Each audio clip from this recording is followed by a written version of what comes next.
I don't want to know about. Going to be talking trade. We're going to be talking Ukraine. We'll be talking about energy and energy prices. We have energy down to a pretty low point right now in the United States. We're drilling, drill baby drill, we call it. But energy costs are very low. Our general costs are very low. And I just saw that Walmart came out with a statement last night. They've done it for many years, that Thanksgiving this year will cost 25% less than Thanksgiving last year under Sleepy Joe Biden. So that's a big difference. That's a big difference. 25% less Thanksgiving. And I think that's a very good chart. They include everything that you need for Thanksgiving. So it's 25% less this year than it was last year. And that's true. That's emblematic of the rest of prices. Energy prices are way down from what they were last year. Inflation is almost non-existent. We have inflation down to a very low number. Whereas Biden, as you know, is the worst inflation in the history of our country. So we're doing very well. We have a shutdown, as you probably know, because the Democrats have gone, they're crazy. They're crazy. But they don't care if they hurt the country. But we've approved it 14 times. We've approved a opening up 14 times, and they keep rejecting it. And I guess maybe they will again. Let's see what happens. They want to have a lot of bad things happen. Bad things for our country. We're not going to give $1.5 trillion to people that came into our country illegally. We're not going to do it. To people came from prisons. They came from mental institutions. They're drug dealers. They want to give them medical care. $1.5 trillion. And we're not going to do other things that they're requesting also. So I just want to welcome this really good person. I know him very well. He's a good person. And he's a great leader, and he's loved in his country. And Victor, would you like to say a few words? Thank you very much, President. Thank you. First of all, may I say that thank you very much for the invitation. It's good to see you, President, back to the White House. And good to be back after 6 years, anyway, again, to see you here. Yeah. As we have met last time. The reason why we are here to open a new chapter between the bilateral relation of the United States and Hungary, basically because during the Democrat administration, everything was ruined. So after your leaving president, everything was basically blocked, ruined, cancelled, a lot of harm done by the previous administration. In the last 10 months, President, what you have done, we are very much grateful for that. You restored the old level of the relationship. You improved the bilateral relation. You repair what was done badly by the previous administration. So now we are in quite a good position to open up a new chapter, let's say a golden age between the United States and Hungary. And we have plenty of suggestions for today: economic cooperation, military cooperation, and political cooperation. And the main issue, probably, President, you know we are neighboring Ukraine, sure, which is in war. It's the most important issue for us, and we would like to discuss with you how we can contribute to help you in your peace efforts. That's why we are here. And you've taken a lot of Ukrainians that needed your help, and you've taken a lot of them in your country, and everybody appreciates that. Thank you very much. Yeah, we do our best. Thank you very much. Any questions, please? Go ahead.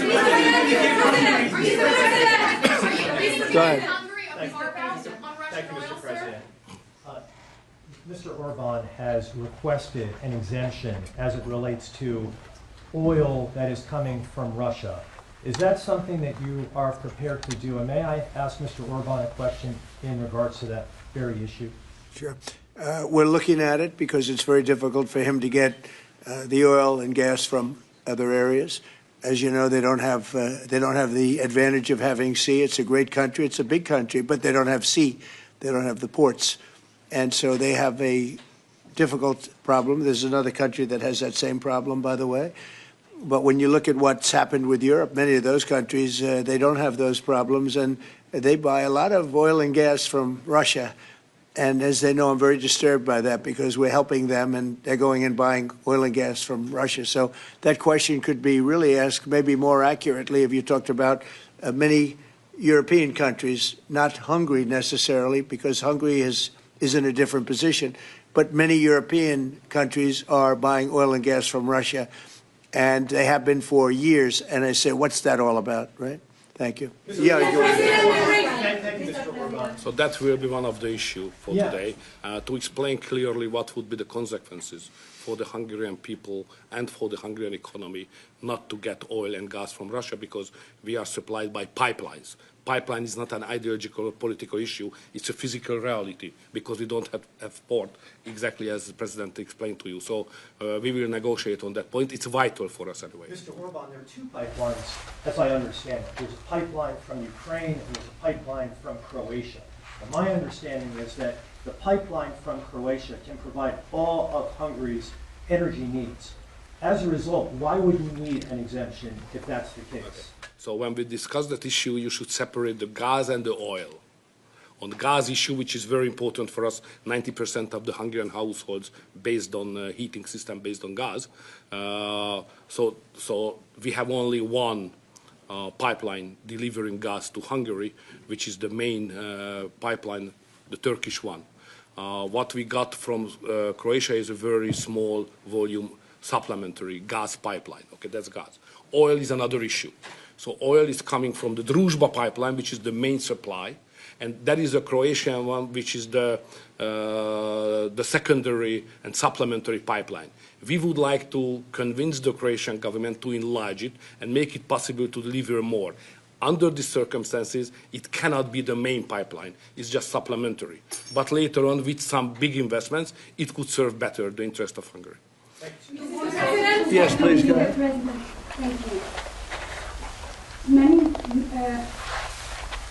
people see this meeting not just as an encounter between two countries, but as the symbol of the strengthening of a new conservative world alliance. Would you agree with that interpretation? And how do you see the future of Europe in the light of leaders like Viktor Orban stand up to Brussels bureaucracy and the globalist agenda? Are you from Hungary? Yes, I am. I figured. The fact is that he's a great leader, and he's respected all over, not necessarily liked by some of the leaders, but, you know, those leaders have proven to be wrong. If you look at his stance on immigration and other things, you know, if you look at Europe, they've made tremendous mistakes on immigration. It's really hurting them very badly. He has not made a mistake on immigration. So he's respected by everybody. He's liked by some. And I can tell you, I like and respect. I'm a double. I like and respect him. And that's the way Hungary is being led. They're being led properly. And that's why he's going to be very successful in his upcoming election. May I have a comment on that? You know, language is important because the Anglo-Saxon terminology is different from the European one. So to use categories can create some misunderstanding. So I would like to be clear as much as we can. We are the only government in Europe which considers itself as a modern Christian government. All the other governments in Europe are basically liberal leftist governments. So we try to do something from 2010 which is different from what the others are doing, even at the philosophical level and at the level of practice as well, as just the President described it, like migration. So we are kind of a special island of difference in a liberal ocean in Europe. And we consider ourselves as a modern Christian government. That's the proper category to describe what we are doing. To both of you. We're talking, but we'll report on that later. Meetings with Putin. We were talking about that with Viktor. He understands Putin and knows him very well. And I feel that, I mean, I'm going to let you say what you think, but I think that Viktor feels we're going to get that war ended in the not too distant future. Viktor, do you want to talk about that? Well, I'm strongly convinced. So the question is whether we Westerners are unified or not. The problem is that the President has huge peace efforts, which are just splendid and very positive for the European continent and all the peoples of Europe. But at the same time, we are not unified because Brussels and the Europeans have a different approach to the war. So the only pro-peace government is the United States government and the small Hungary in Europe anyway. All the other governments prefer to continue the war because many of them think that Ukraine can win on the front line, which is a misunderstanding of the situation. So it's a complicated issue. We will discuss it. It requests not just 2 minutes to respond to your question, but rather than our lecture. Sorry, not to continue more than that. To both of you. To both of you. So you would say that Will there be a Ukraine peace? cannot win that war? You know, miracle can happen. Yeah, that's right. To both of you. Will there be a Yeah, go peace ahead, summit? Thank you, Mr. President. What is your message to the EU, because from Hungary, and the EU want to impose their woke policies on Hungary? What is your message? Well, I think they should respect Hungary and respect this leader very, very strongly, because he's been right on immigration. Look what's happened to Europe with the immigration. They have people flooding Europe all over the place, and it's hurting it. It's the crime rates are way up. A lot of bad things are happening. His crime rates are very low. They're the same as they always were, which is very little crime, because he's kept it the way it should be. Europe, I mean, I don't want to go into individual countries. They're all friends of mine, everyone. As you know, in NATO, they voted to go from 2% to 5%, and, you know, that nobody thought that was possible. And we had just about almost, other than Spain, a unanimous vote. No, I think that I think they respect him a lot. They don't agree with him, but actually, inwardly, I think they probably do agree. He was right on immigration. They were wrong. They are flooding Europe with people from all over the world, and Europe is becoming a different place. And I tell the leaders all the time, you better stop or you're not going to have Europe anymore. It's a very dangerous thing they're doing. May I have a reflection on that? So on migration issue, just for clarification, in Hungary, the number of illegal migration is like that, zero, because we have a crystal clear system. If somebody would like to come to Hungary, first he should ask for that. If he gives the permission, they can step in. Nobody can step on the territory of Hungary without having a permission from the Hungarian authorities. This is the regulation, simple, well working. What is the consequence of that? We are under sanctions, financial sanctions of European Union, because we don't let the illegal migrations to come to Hungary and to the European Union as well. So we have to pay, just to inform you, we have to pay every day €1 million as a punishment to the Brazilian budget, because they stopped the migrants. This is the absurd world we are living now in Europe. To both of you. Go ahead, please. Will, Yes, Thank go you ahead. so much. Thank you. I'd like to ask what do you think, what do you believe after this meeting? Can you have maybe, or the European Union will have another opinion about, just because of this penalty, another opinion about Hungary because of the immigration and because of this kind of politics, which is not that strictly as the European Union directs. What do you believe? Yeah, where are you from? I'm from Hungary. Okay. I do have that conversation with them, and I respect and like them. You know, they're all friends of mine. I think pretty much every single leader in Europe is a friend of mine. We get along really well. They've done everything I've asked them to do with NATO, etc. The only thing they continue to do is buy oil from Russia. That's not too good. But I told them they should respect this man. They can also learn from Viktor. Viktor has had a very hard stance on, more than anything else, immigration or even illegal immigration. He literally has accepted no one over the years.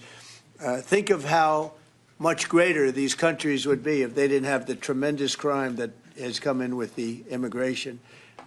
People just flowing into Europe. They've got to stop it. And not only stop it, they have to reverse it. They have to get them out. We've done that here. We have 0 people coming in now. The borders are closed. We take people, but we take them legally. But we've done it very strongly, and we're moving hundreds of thousands, millions of people out. We had, of the 20 million people, 25 million, nobody knows even what the number is. They never knew. Biden had no idea. He had no idea. I don't believe he had any idea what was happening, because he wasn't about open borders. But we had open borders, and we had millions of people come in, and they were coming in from jails. They were coming in from mental institutions. They were coming in as drug dealers. We had 11,888 murderers. Half of them committed more than one murder. We're getting them all out. We're getting them out. He doesn't have that problem, but Europe does have that problem. Other parts of Europe have that problem.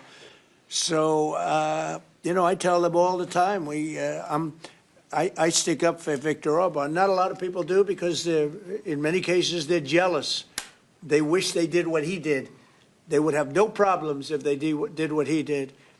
And I have a bigger heart than anybody, but, you know, they've destroyed some of those countries. Some of those countries had no crime 10 years ago, and now they have quite a bit of crime. And I would say that I don't know anything about your crime levels, but I would imagine they're very low. Down. Huh? Very Not down. too high, right? No, it's very down. One of the best in Europe. I had a feeling. Sorry, may I have one remark? Sure, please. No. Just a clarification as well. I'm not here to ask help President Trump to manage my conflicts or our conflicts with the European Union. This is our matter, so we will do it. What we need is a golden age, to open a golden age of the United States-Hungarian relationship. That's the biggest help we can get from the United States. And maybe Europe, too. You know, we can include Europe. But it's going to get more difficult. So inside the European Union, we will manage all of our affairs. To be the most possible humble guy, yeah? But I'm the longest-serving Prime Minister of Europe. I survived all the Prime Ministers who attacked us. And I'm sure we will survive next years as well. So we will manage our conflicts successfully. Mr. President, one question for you, Mr. President, one question for the Prime Minister. Speaking of Europe, last month you said that you would not withdraw US troops from Europe, yet 2 weeks later the Pentagon announced, decided to withdraw significant number of troops from Romania. So have you changed your mind, or the Pentagon ignored your assurance? No, they don't ignore anything that I say. What they do is we make changes. We move. It's the same number, total number, but we move people around. I happen to like the Romanian people. I think they're great people. And Pete, you may want to suggest something right there, please. Absolutely. No, nothing was uncoordinated with the White House. It's all part of the view that we have of Europe, and there will remain troops in Romania, but there's some change in how we rotate and how many we rotate. And the relationship with Romania is very good, right? It's very good, and we've coordinated all this with Secretary General Ruta, throughout EUCOM, throughout our allies. Everyone was notified in advance. The relationship with Romania is very good. The relationship with Europe is very good. I disagree with what Europe is doing having to do with immigration, but I agree with them on many other subjects. We just signed the biggest trade deal ever made with Europe, $950 billion. We were able to do it because of tariffs. It was a deal that was good, very good, but we had a very unfair deal. We were treated very badly before I came into office. But we just signed. It's the single biggest trade deal ever signed. So we have a very good relationship with Europe. Yeah.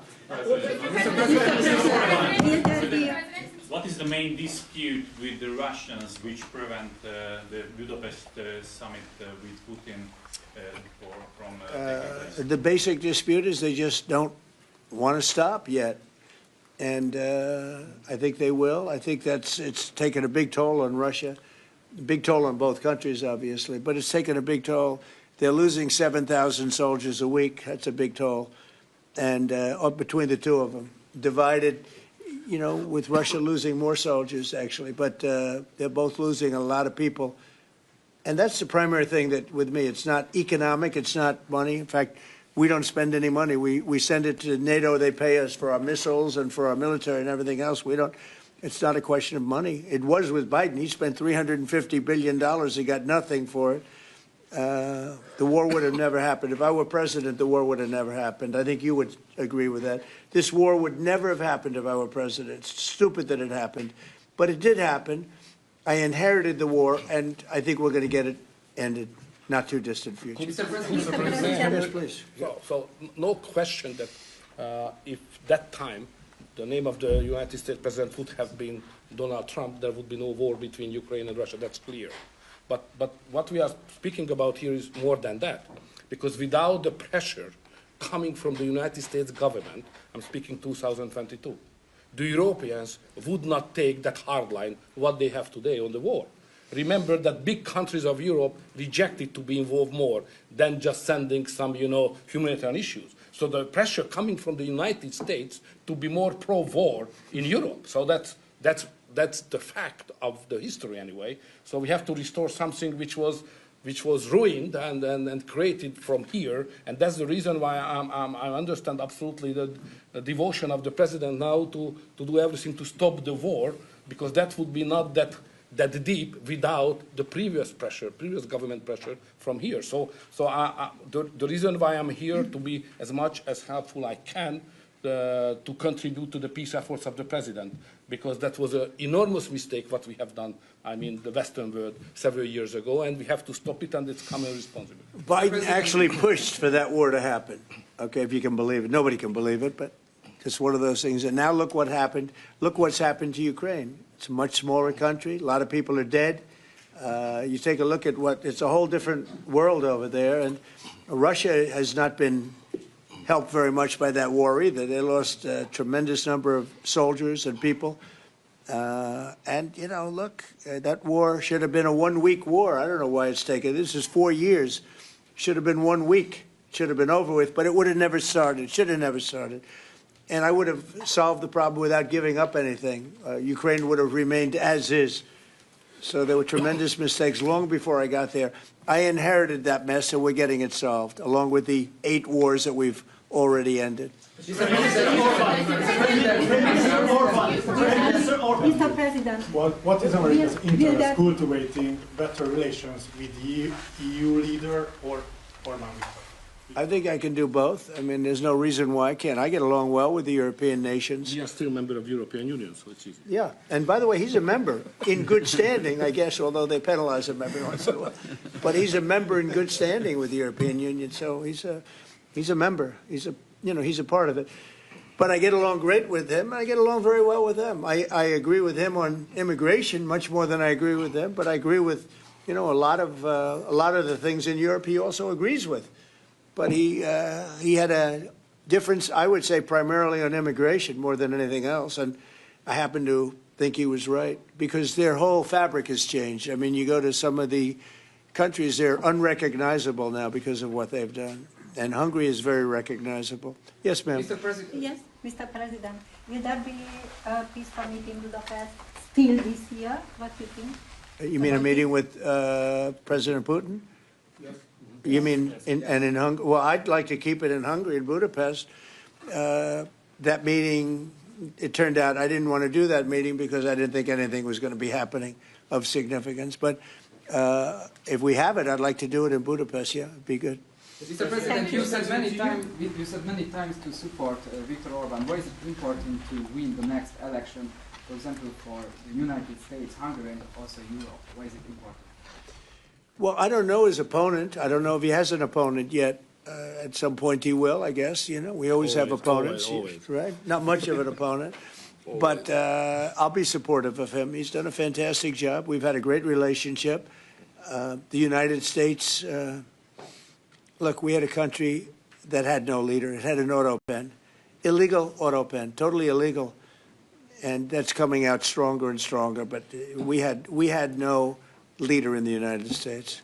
I mean, Hungary, as an example, had no relationship with the United States, even though we do, billions of dollars in trade with Hungary. Yeah. Hungary's a big country economically. We do, billions of dollars in trade with Hungary.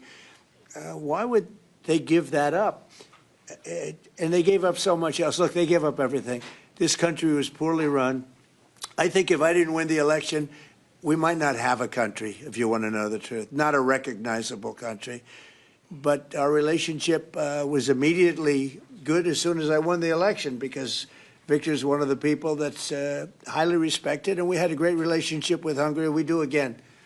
That was an easy one. Yeah. Do you and Prime Minister Orban agree on ways to put pressure on President Putin to come to the negotiating table to end the war in Ukraine? I think we agree that the war is going to end.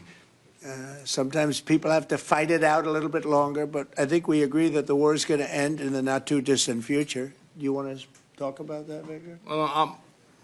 I have some ideas, and I will present it to the President, how to stop it. Mr. Prime Minister. Mr. President, since you brought up the Walmart Thanksgiving meal, and it is cheaper, but it also contains less, as a portability... Well, I haven't heard that. You're telling me. Who are you with? Who are you with? I'm with NBC News, sir. Fake news. NBC. You're fake news. What a NBC's gone down the tubes along with most of the rest of them. If I may ask, why do you think there's such a disconnect between the economy that you're describing day to day and the way many Americans say are feeling and they're concerned about? Well, they feel better about our country right now, other than the shutdown, obviously, which is caused by the Democrats, could be ended by the Democrats in 2 minutes. They feel much better. We have more jobs. We just set a record on jobs. You do know that. We have more investment in our country than any country in history. We're over $18 trillion as of this moment, and we're going to be maybe at 20 or 21 trillion by the time I finish up my first year.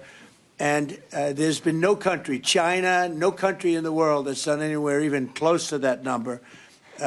Your friend Biden, as an example, in 4 years was less than $1 trillion. We'll be at 21 trillion in 1 year. So there's no country that was even close to that, and our country was a laughingstock all over the world. We have more jobs, we have more potential than any other country, and frankly, we're the hottest country right now. Victor said to me before, we're the hottest country anywhere in the world. Think of it.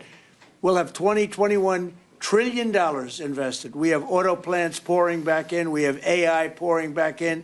We're leading China in AI by a lot. We're leading everybody in every category. There's no category that we're in second place.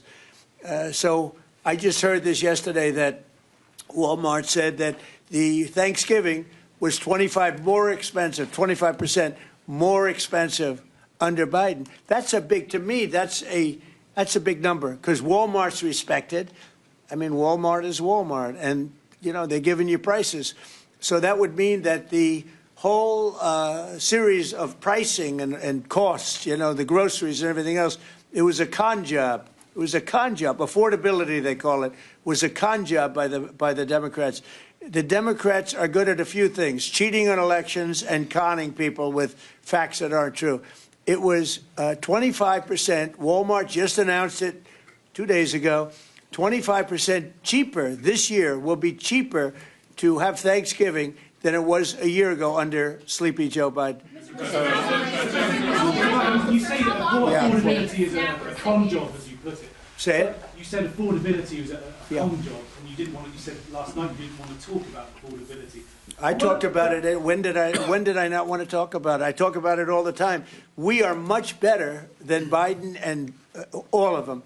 Now, just so you understand, do you remember that the Biden administration had the highest inflation in 48 years, but most people say ever recorded? Do you remember that? Right? Do you remember it? Did they have the highest inflation in 48 years? Did they? Just answer me the question. You know the answer. The answer is yes. They had the worst inflation in 48 years. We have almost no inflation. We're down now to 2%, and we'll be at maybe 1%. You want to always stay above 1%, actually. You want a little tiny bit of inflation. We're at a perfect number. They were at the highest level in recorded history, okay? And when you talk about affordability, that one fact. Now, let's talk about the second biggest subject after inflation, energy. We're going to be at $2 gasoline. We're going to be approximately $2 very soon. We're a little bit above $2 right now for gasoline. Now, under Biden, it was $4.50. It even hit $5, but it was $4, $3.50. We're going to be at $2 a gallon. So gasoline's much less. Energy costs are less.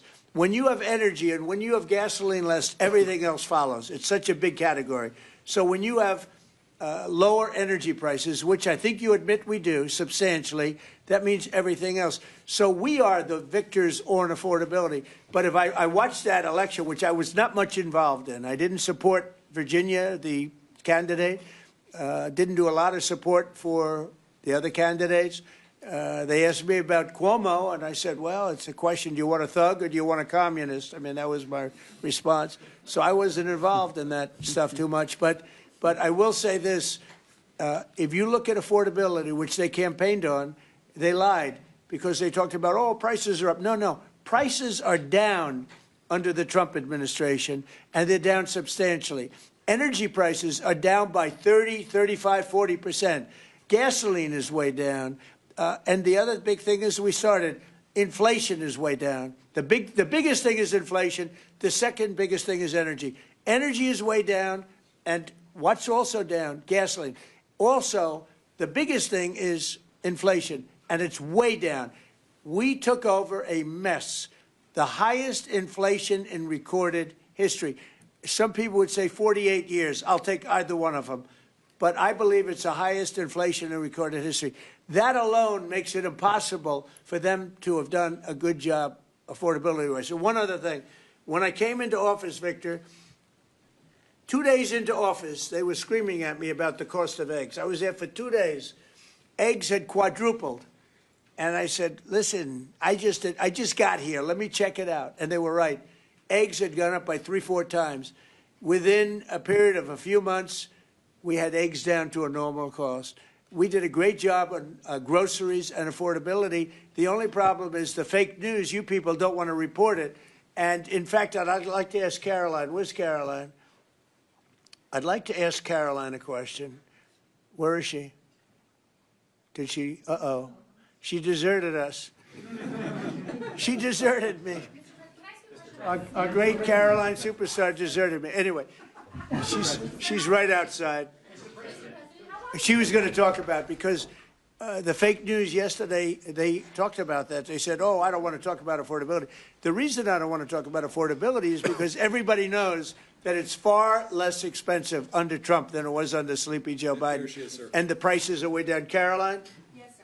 Could you discuss that question that was asked, and how it was asked in such a fake, disgusting manner by the fake news? Yeah, and I just saw it asked again here, and it's very unfortunate that the reporters in this room refuse to address, sir, what you just said, which is that you inherited the worst inflation crisis in modern American history, and you are fixing it in 10 short months. And your entire administration has been tasked with this effort, from Treasury Department to Agriculture Department to the National Economic Council right here at the White House. They are slashing regulation. He signed the largest middle-class tax cut in 6 months. In 6 months, in record time, putting more money back into the American people's pockets. So affordability is what the American people elected this president to do, and he is doing it, and you guys refuse to cover it, and you refuse to cover that the previous administration created the worst unaffordability crisis in American history. And I've been watching the TV all day saying that he doesn't want to talk about affordability. That's what he's working on every day, and that's what this administration is doing. Right now. But you know why they refuse to cover it? Can I get Because they're fake someone? news, that's why. Go ahead. Can I get her someone? Sure. Caroline, the Prime Minister would like you to work for him in Hungary. Please consider You know it. what? That's a very good decision you just made. Please don't leave us, Caroline. Yeah, please. You spoke to Republican senators. They do not seem interested right now in getting rid of the filibuster. That's too bad. They're making a big mistake. That's right. No, but they're coming my way. You're right. Wait a minute. The way to do it for the Republicans is to terminate the filibuster. They call it the nuclear option. This is the second form of nuclear. Very good. Very good. This is a good form. This is not a bad form. I would have been in favor of that a long time ago. But you know the Democrats are going to do that. And most of you will admit the Democrats are going to do that. So why aren't we doing it? And I think only a foolish person would be against that, especially when you realize that these are crazed people. These people are absolutely crazed, Trump derangement syndrome, whatever it may be. And I am totally in favor of terminating the filibuster. And we would be back to work within 10 minutes after that vote took place, and lots of other good things would happen. And it doesn't make any sense that a Republican would not want to do that. If they're not going to do that, then it seems like you'd have to make a deal with Democrats to end the shutdown. Here's some of the things that we'd pass if we terminated the filibuster. Voter ID, no mail-in voting, no cash bail, no men and women's sports, no welfare for illegals.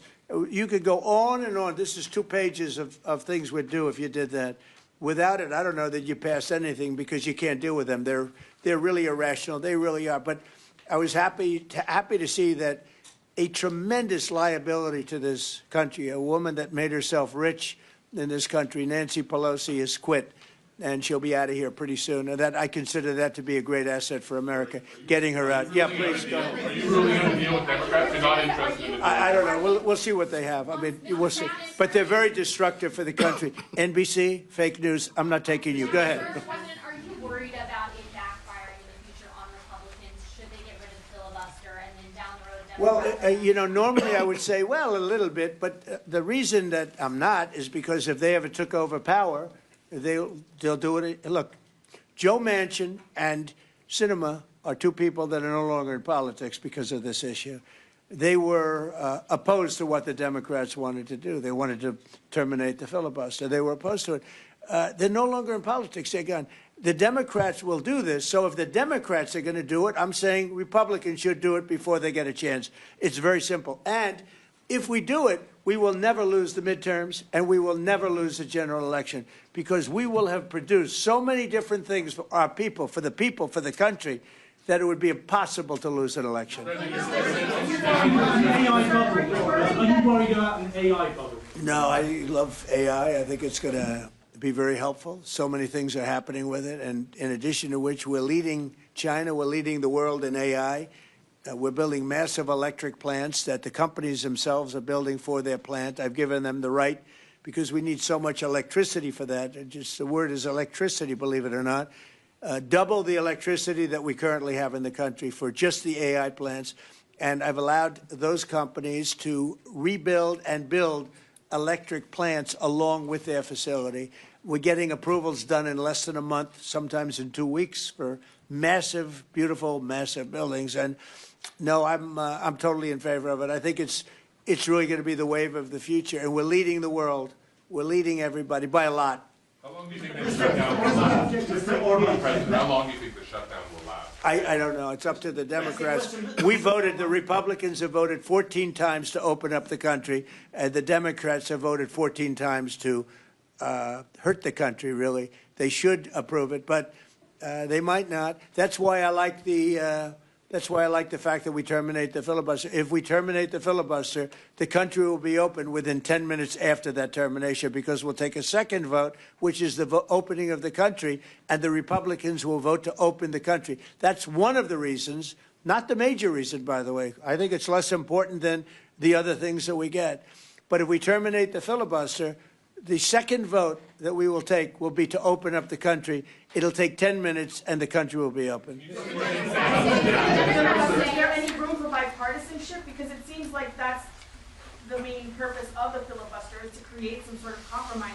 So Well, it didn't work, obviously. So how You're do you right. That was encourage the purpose of the filibuster, bipartisanship, but that didn't work. So are you saying the next 3 years in Washington there shouldn't be? Well, no. If the filibuster is terminated, we will have the most productive 3 years in the history of our country.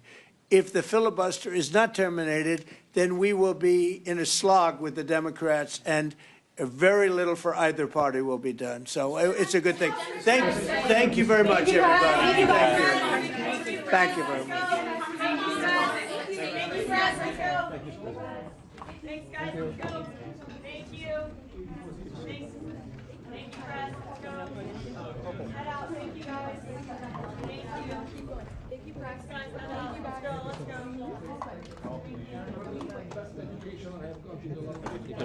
go.